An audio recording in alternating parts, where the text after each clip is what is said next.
ধন্যবাদ জানাচ্ছি। একই সাথে আপনাদের সকলকে সজাগ এবং সোচ্চার থাকার জন্য আহ্বান জানাচ্ছি।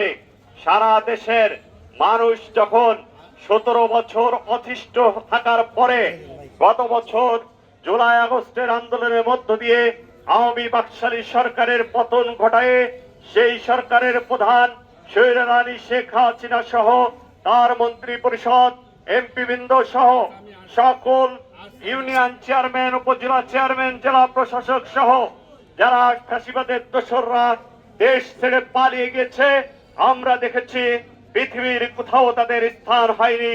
আমাদের পার্শ্ববর্তী একটি দেশ ভারতে বসে তারা আজকে দেশের বিরুদ্ধে ষড়যন্ত্র করছে, চক্রান্ত করছে।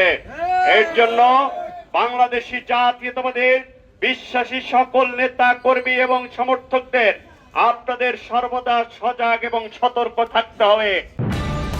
নিউজ ডেস্ক, দৈনিক অন্যধারা।